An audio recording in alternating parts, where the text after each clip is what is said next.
Olá pessoal, tudo bem com vocês? Galera do primeiro ano, saudades, sabia de vocês? Eu espero que tudo passe logo pra gente se ver. É muito engraçado, né? Essa falta que faz esse contato humano. Eu sei que a gente tem essa aula virtual agora, a gente vai se ver de alguma forma toda semana, assim como toda semana nós estamos ali no Google Sala de Aula, mas o contato humano é importante, né? Eu sou uma pessoa extremamente afetiva, eu falo que eu sempre gostei de abraçar, de fazer esse carinho das pessoas próximas. Eu tô sentindo bastante essa falta, a não ser das pessoas que estão comigo, meu esposo, meus filhos, né, os meus cachorros também, mas assim, eu sinto essa falta e eu sei que isso é temporário, né, isso é algo que estamos passando, eu sou uma pessoa que acredita num dia de amanhã melhor e que eu tenho fé que tudo isso vai passar, né, eu não sei o seu posicionamento, mas eu sei que vocês estão numa faixa etária assim, que não se abalam com facilidade, né, mas os que se abalam tenham a certeza que amanhã, né, tudo vai mudar, tudo vai passar, tá bom? E falando sobre isso, né, eu trouxe hoje um pouquinho uma curiosidade, até antes da gente entrar no nosso tema, eu vou voltar alguns slides para falar um pouquinho com vocês sobre a pandemia, mesmo sobre como alguns artistas eles retrataram, né, algumas algumas pandemias aí que tiveram durante a história, tá? Só um minutinho.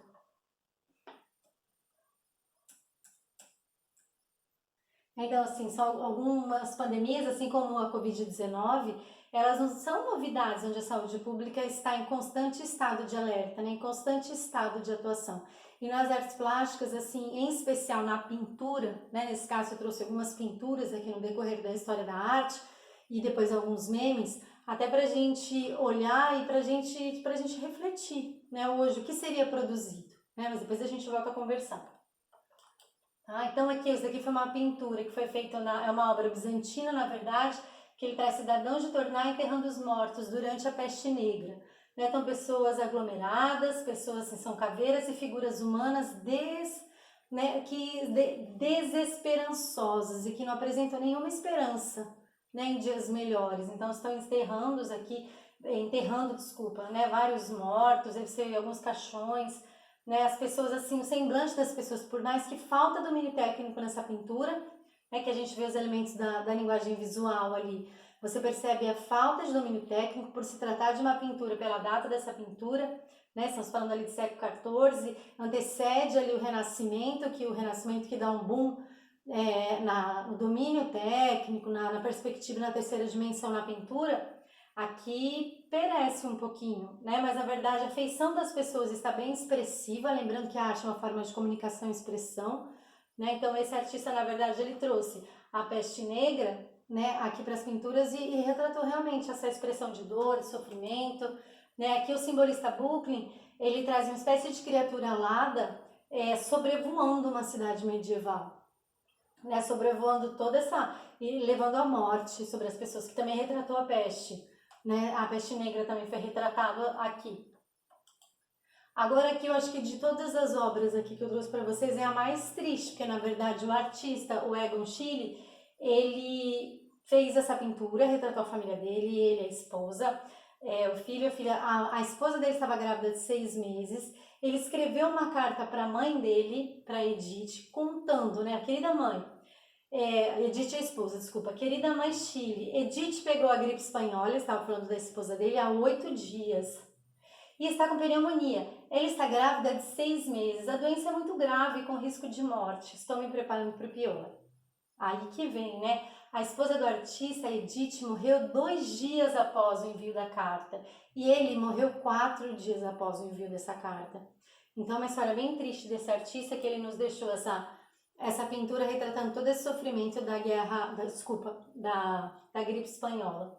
E aqui o Mank, que, né, acredito que muitos conhecem aquela pintura dele, O Grito, né, ele criou uma série de estudos, de esboços e de pinturas sobre a proximidade com a morte também da gripe espanhola, só que ele foi um sobrevivente dessa pandemia. Né? Será que você conhece aí algum sobrevivente da Covid-19? Tantas pessoas estão sendo curadas, todas as pessoas estão saindo aí com sucesso dessa pandemia.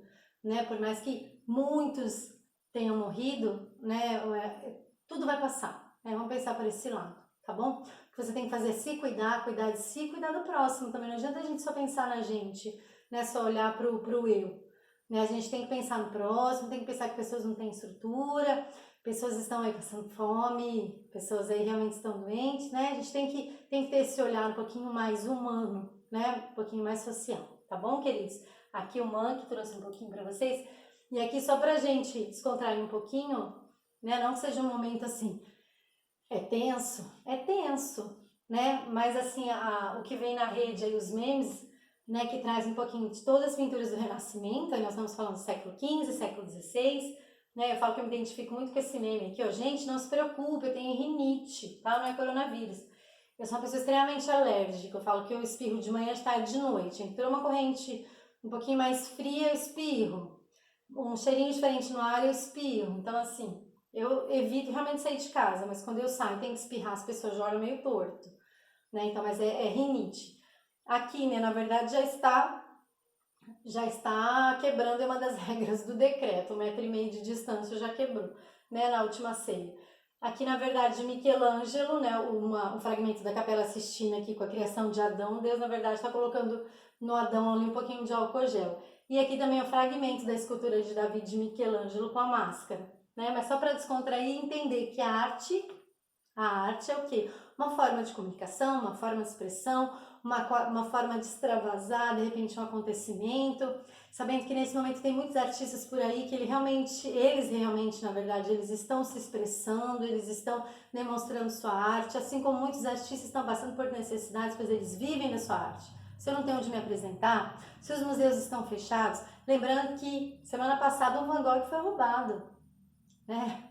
Aí você fala assim, como assim? Nessa época tá tudo fechado, o museu tá fechado, mas eu também vou postar para vocês depois no Google, lá no Google Sala de Aula, no Classroom, os museus que a gente tem como visitar virtual, né? Virtualmente, online ali, tá? Pra gente dar uma olhadinha. Não deixar a arte de lado, né? Lembrando que a arte também trabalha com questões sensitivas, então vamos navegar aí, já que temos a internet a nosso favor, vamos usá-la, ok? Agora vamos para a nossa aula. Queridos, vamos lá, módulo 6, arte mesopotâmica, tá? Então, eu vou falar um pouquinho com vocês sobre a arte mesopotâmica, depois ao final vou deixar uma tarefa e vou falar um pouquinho sobre o plantão de dúvidas com vocês, tá bom? Bora? Vamos lá, então, Mesopotâmia, onde que ela fica, o que que ela significa? Terra entre rios, o nome é de origem grega, meso, meio, potâmia, rios, então, terra entre rios, ok? Entre o rio Tigre e Eufrates, tá? Hoje, Irã e Iraque, tá? Então, fica onde? No Oriente Médio. O que que nós temos hoje de legado cultural? O que que a Mesopotâmia nos deixou? Muita coisa, tá? Muita coisa. Então, foi de extrema importância. E ela durou muito tempo, se parar para pensar assim, uma das civilizações que tem, em termos de cronologia de tempo, muito tempo. Então, muita coisa foi descoberta, muitos povos se influenciaram, muitas coisas foram pensadas, criadas e que nos influenciam até hoje, né? O que, por exemplo, religião politeísta, astrologia e horóscopo, matemática, codificação de leis, assim, que serviam de modelo para os outros, o hábito de fazer plantio de acordo com a lua, e também tem a questão, quem aqui nunca pensou, vou cortar meu cabelo, não, mas que lua que tá, né? Será que tem a ver? Será que não tem a ver? Vai saber, né? Semana de 7 dias, posição de números, divisão de círculos de 360, multiplicação, além dos templos, palácios e os zigurates. E não que é o mais importante, mas na verdade uma forma. Se eu penso em arquitetura mesopotâmica, eu tenho que pensar no material. E o material mais utilizado foi o tijolo, que é o uso da argila. É o que tinha, tá bom? Então vamos lá, a arte mesopotâmica, ela era teocrática, então quer dizer, vinha um ser enviado dos céus, quer dizer, não, ele não caía do céu, tá galera? Ele na verdade, ele era uma pessoa que acreditava que ele foi enviado de alguma forma, tá? A região era formada por diferentes povos, e aqui eu vou falar sobre 4 povos para vocês, os sumérios, os acádios, os babilônicos e os assírios. As condições geográficas propiciam um importante desenvolvimento cultural. O governante, como eu disse, enviado, era alguém enviado para governar aquela região. A arte tinha um papel importante, por que não? Né? De agradar a religião e ao governo, tá? Independente se ela tinha uma liberdade de criação, se ela podia ser autoral ou não, ela tinha função, tá? Então, a arte ela tem uma função importante independente do período da história da arte, tá? Ela é importante. O que nós temos hoje de arte de pré-história, a gente só sabe o que realmente aconteceu porque nós temos hoje os feitos artísticos, tá? O que eu tenho de pintura rupestre, o que eu tenho de material utilitário, tá? Tudo isso. É claro que aqueles povos eles não sabiam naquele momento que eles estavam, de repente, realizando uma pintura, desenhando uma cena do cotidiano deles, que um dia alguém ia parar para contemplar um pedacinho de rocha com uma pintura rupestre, ok? Mas é arte, tudo bem? As guerras eram constantes, então havia o que? Uma grande preocupação com possíveis invasões. A arte teve um papel importante, pois ela enaltecia os feitos vitoriosos dos militares. E as construções, elas costumavam ser o quê? Costumavam ser monumentais, e as esculturas serviam para cultos e ornamentações nas construções religiosas. Por não haver pedras, então o que os arquitetos eles utilizavam? Eles estavam numa área, na verdade, onde tinha um rio, né? Onde tinha os dois rios, e era uma terra que estava ao meio desses rios. Pensa nisso. Eu não tenho colinas, eu não tenho montanhas, eu não tenho pedras. Então o que eu tenho? Eu tenho a terra e tenho água. Então com isso eu faço o quê? Argila. Com argila eu faço tijolo, tá? Então desse tijolo era o material que eu utilizava para levantar os meus projetos arquitetônicos, tudo bem? Então o que eles usavam também? Os elementos naturais que eram retirados desses rios, do Tigre e do Eufrates. Devido às guerras, poucas obras chegaram até nós nos dias de hoje. Por exemplo, devido ao material. Se eu pegar um pedaço de uma rocha e vou pegar um tijolo e jogo as duas no chão, você vai ver, a hora que ela se quebrar, a diferença de um material para o outro, a resistência. Tá? O tijolo se quebra em muitas partes. A rocha, claro que ela se quebra, só que menos, dependendo da rocha. Tá? Então, se a gente vai entender a durabilidade do material, ok? A escultura. Elas eram produzidas pelos povos mesopotâmicos, então não havia uma preocupação descritiva. Então, eu não tinha que me preocupar em descrever, ou melhor, fazer aquela escultura naturalista, muito certinha, muito perfeitinha, a não ser o rosto delas, tá? Daí sim, tinha que ser. Havia figuras em baixo relevo que caracterizavam por um grande realismo. As esculturas eram hieráticas, que se referem em forma geral rígidas e majestosas, tudo muito grande, tá? As estátuas se destacavam pela verticalidade, elas eram verticais, elas eram compridinhas. Geralmente essas peças representavam homens, tá? Mulherada, a gente mal foi representada nessa época, tá bom? A arquitetura se manifestou em grande maioria na construção de palácios e um deles são os zigurates. Eles não possuíam uma base lisa e o topo era acessado por meio de platôs, ou melhor, degraus, tá? É a mesma coisa. As construções eram formadas por grandes colinas artificiais, que como eu já disse, se não tinha montanhas em volta nem colinas, eu vou construir, tá? Eu falo que a criatividade ela só vem com a necessidade. Então, se eu não tenho algo, eu preciso criar para ter. É importante, pensa nisso, tá bom? Sustentada por muralhas, grandes muralhas, construída por tijolos, compostas por terraços também de vários níveis, cujo acesso se dava por meio de escadarias ou também de rampas. Esses terraços eles eram vazados, porque esses povos mesopotâmicos eles gostavam muito de estudar a astronomia e de ver o céu. Ao contrário do que acontecia no Egito, os zigurates não eram apenas monumentos funerários, eles eram imensos altares que funcionavam como templos e muitas vezes eram espaços de interação, constituíam o centro de uma vila, onde as pessoas se encontravam e serviam como altares, templos, palácios, bancos, e era extremamente importante. Surge uma forma de expressão artística que são as estelas, são monumentos comemorativos de algum feito de algum imperador. Tá? Essa daqui, ó, os desenhos eram mais suaves e a liberdade de representação aumentou, sem romper com o padrão tradicional, tá? Essa estela babilônica aqui é o Hammurabi recebendo do deus Shamash, ou melhor, do deus Sol, as leis que compuseram seu famoso código, que é o Código de Hammurabi. A escrita, os sumérios que criaram, que eu já vou falar daqui a pouquinho sobre eles, era escrita cuneiforme. De onde surgiu esse nome? A escrita cuneiforme. Cunho, na verdade, né? A cunha em forma de cunha é esse material que tem essa forma, tá? Então era essa forma de escrita, daí a origem do nome, tá bom? O que é o Código de Hammurabi, na verdade? É a base do direito de quase todos os povos semitas. Vocês já ouviram falar, olho por olho, dente por dente.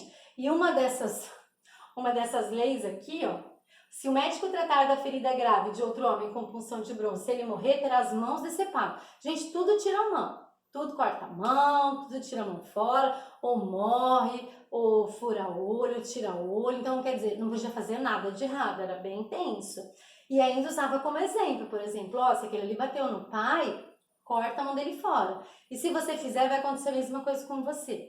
Tá? Então, esse Código de Hammurabi, hoje, o que é, na verdade? Ele é uma peça de pedra que tem 2,25 metros de altura, numa circunferência de mais ou menos 1,5 metro. Ele se encontra lá no Museu do Louvre, em Paris. Ok? Alguns povos, né? Alguns períodos aqui que nós vamos conversar, que são sumérios, acádios, babilônicos e assírios. Tem um canal que eu sigo no YouTube, que eu gosto bastante, eu não me lembro se eu passei alguma coisa para vocês, mas é o Se Liga Nessa História.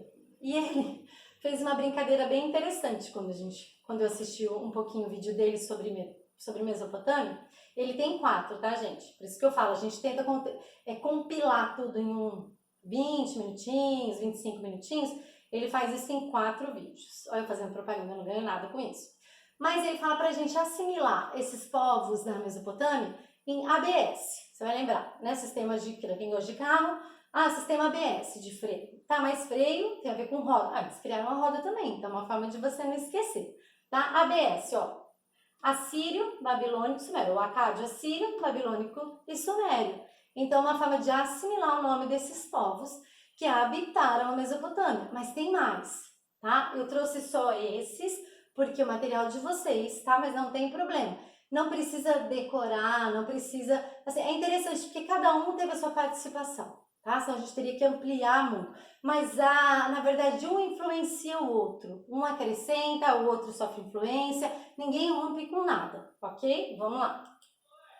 Então, Sumério foram os primeiros a se fixarem. Eles ficaram por cerca de 1.500 anos. Eles tinham um conhecimento enorme em irrigação. Tá? Eles habitavam na parte sul, por isso Sumério, ok?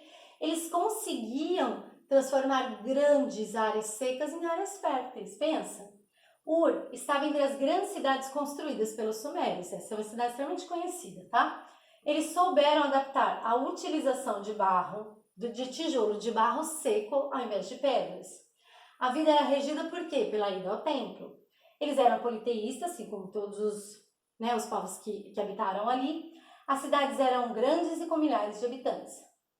E a cidade também era cercada por um grande muro. E esse muro tinha tipo um fosso que acreditava que estariam seguros de invasões. Só que não, tá? Era só um pensamento.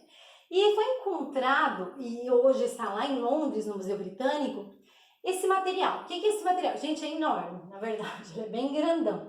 Ele tem um formato trapezoide, a qual tem conchas, fragmentos de lápis e uma pedra calcária com várias imagens. Ninguém sabe, tá? Se é uma espécie de caixa, ressonância ou um instrumento musical. Mas sabe que ali sai algum som, tá? Que ali conta histórias do povo sumerianos. Então aqui, ó, tem toda uma informação visual, uma história, né? E nesse material aqui que eles falam que é o estandarte de Ur, datado de 2.600 a 2.400 anos de Cristo, ok? Na arquitetura eles construíram os zigurates, eram vários observatórios astronômicos dotados de significativa precisão em estudar o céu. As diferentes formas de cultos, a natureza implicava em acompanhar as suas manifestações. Olha, os estudiosos se valessem de conhecimentos de astrologia, matemática, arquitetura para a construção desses templos. Agora eu vou falar um pouquinho sobre os acádios. Entre os anos 2470 e 2200 a.C., a Mesopotâmia passou por este período, que é o período acadiano, marcado pela invasão de Sargão I, que foi um rei semita, o rei acádio, ok? Ia do mar Mediterrâneo, só para a gente entender a localização, ao Golfo Pérsico, língua local, acádio, esse R está errado. É o que podemos perceber ao visualizarmos a cabeça de Sargão I. Olha, ela foi feita em bronze. Vocês estão vendo que está faltando alguma coisa ali dentro daqueles olhinhos. Provavelmente eram 2 pedras preciosas, que ó, foram roubadas. A escultura tenta demonstrar toda a grandiosidade do imperador, Suas formas preocupam-se em mostrar a feição do soberano, buscando retratar com exatidão, mas sem esquecer de criar a própria imagem, a ideia de um governante supremo e divino. Os acadianos, eles tinham uma forte tradição bélica, quer dizer, e tudo que eles faziam em termos de armamento, de pensamento, na parte de invasão, de guerra, eles tinham um conhecimento bem profundo. Que pode ser visualizada na sua expressão artística, sempre preocupada em relembrar as grandes vitórias de guerras e ressaltar essa força desse imperador. Tá? Aqui é uma estela, né, de Naram-Sin, uma pedra vertical em homenagem ao neto de Sargão I, que conta toda a sua história, e tem algumas esculturas aqui contando um pouquinho da trajetória do Naram. Agora eu vou falar um pouquinho da Babilônia. Aqui, após os sumérios, os babilônicos assumiram a Mesopotâmia. Eles viviam nas cidades, porém o que movimentava o seu desenvolvimento realmente era a agricultura. A partir de algumas escavações arqueológicas, eles encontraram o que desse povo? Eles descobriram importantes obras da literatura. E o mais importante foi o que? O Código de Hammurabi. Outros documentos também foram encontrados, os que norteavam a economia, a política, a vida social do Império da Babilônia. A cultura durou mais ou menos 1.200 anos e influenciou, a gente sabe que tem influência os gregos e os hebreus também. Boa parte da importância da Babilônia se deve ao rei Hammurabi. A produção artística era derivada principalmente de encomendas realizadas pelo poder político, então quer dizer, do rei e da sua corte, e do poder religioso, foi o que eu falei. Os artesãos, eles não tinham liberdade de criação. Nós ainda não conversamos a diferença do artista e o artesão, eu vou deixar um pouquinho mais para frente, tá? Todos que produziam a arte nesses períodos, seja na Mesopotâmia, Egito, a Grécia, a gente já começa a identificar artistas, em Roma também, Idade Média também, que ele já não é mais um reprodutor, ele já começa a ter uma certa autonomia, mesmo não tendo autoria, ok? Mas existe uma diferença. Não estou deixando de lado o artesão, ele é de grande importância, tá? Não esqueça disso, tá? Eles estavam envolvidos na produção de esculturas, eles trabalhavam aqui, ó, na Babilônia, com material de produção. Então, quer dizer, um começava uma escultura, o outro continuava, o outro terminava. Então, assim, por isso talvez da não autoria, né? Porque muitos permeavam por aquela mesma peça, tá bom? Os artistas não assinavam a sua obra, pois ainda não existia, como eu falei para vocês. Destaca-se a representação figurativa, presente em relevos nas paredes do palácios e templos, hoje, infelizmente, em ruínas, né? E parte dessas imagens estão dispersas por aí entre museus europeus, tá? O que a gente tem de mais lindo, principalmente desse período da arte da Mesopotâmia, é que essa porta da cidade de Babilônia é um exemplo de sofisticação, de ornamentação e de decoração em termos de arquitetura, né? Porque aqui foi utilizada uma técnica de cerâmica vitrificada. O que é isso? O artista ele fez o tijolo, só que na hora da produção do tijolo, ele usou um pigmento e ele queimou o tijolo causando a vitrificação. Então, ó, vocês viram que tem um brilho aqui, além da coloração do tijolo. Daqui para o azulejo, faltou só um pouquinho. Então, depois ele já descobriu a técnica do azulejo. Tá? Então, assim, o que eles fizeram, por isso que eu falei, tem coisas que a gente usa até hoje, certo? E aí ele trabalhou, além disso, né, o que eles fizeram? Este rei ainda, né, por isso que a gente está falando desse exemplo de sofisticação e decoração, a construção de jardins suspensos da Babilônia, que é um sistema de irrigação, né, pelas águas do rio Eufrates, tá? Onde ele se irriga ali é um jardim suspenso. Então tem muitas coisas que nos influenciam que foi descoberto há quantos mil anos. Tá? Então tem que ser valorizado, tem que ser pensado, tem que ser falado. E é importante, ok? O acesso se dá por meio de uma rampa, como eu já falei, dos zigurates, tá? Agora sobre a escultura. Elas podem ser encontradas com material simples, que é a terracota, que é o argila, tá? Usados, por exemplo, adornos em palácios reais. Aqui tem alguns, aqui tá mostrando de novo a estela, né? A estela de Hammurabi, onde ele está recebendo ali do Deus Sol. No âmbito da metalurgia, agora a gente está falando trabalhando com ferro, tá? Os babilônios desenvolveram uma ampla produção de objetos rituais, joias, e armas feitas em ouro e prata, além de pedras preciosas. Então eles desenvolveram técnicas assim maravilhosas, tá? Agora eu vou falar um pouquinho sobre os assírios, que já é o último período da arte mesopotâmica aqui. Surgiu quando o Império Babilônico realmente enfraqueceu. Por volta de 1200, eles acabaram por conquistar todas as regiões do rio Eufrates e Tigre. Povo conhecido em termo bélico. Então, quer dizer, se a gente achou que os babilônicos eram bons, tá? Os assírios, em questões bélicas, eram melhores. Seu exército era extremamente organizado. A arte do período assírio ou meso-assírio mostra sua dependência de tradições estilísticas babilônicas. Então, quer dizer, teve influência babilônica em termos artísticos. Tá? Os temas religiosos são apresentados de uma forma solene e as cenas profanas de uma maneira naturalista. Toda vez que eu falo naturalista, é que é muito próximo da realidade, tá? Como se fosse uma fotografia, pode ser, ok? O zigurate foi a principal forma de arquitetura religiosa assíria e o uso de tijolos vitrificados policromáticos, quer dizer, de muitas cores, muito comum nessa fase. As construções arquitetônicas grandiosas, elas eram muito ornamentadas, muito decoradas, com pinturas murais e relevos escultóricos. Ó, isso é um relevo escultórico. Eu gosto sempre de lembrar de uma escultora que nós temos aqui no Mato Grosso do Sul, em especial lá em Corumbá, que é a dona Isolina Xavier, é uma senhora, ela é uma fofa. Ela tem um museu céu aberto na casa dela, na verdade no quintal da casa dela. Ela conta a Guerra do Paraguai com esses relevos escultóricos. Então, assim, é lindo o trabalho que ela faz e é muito parecido com esse daqui, tá? Voltando para cá agora. Predominando a construção de zigurate, né? Que era o centro religioso, cultural e político das cidades assírias. Já foi falado do uso do tijolo vitrificado policromático. Os grandes palácios ressaltam um novo interesse por edifícios laicos e retratam a grandeza dos reis assírios, tá bom?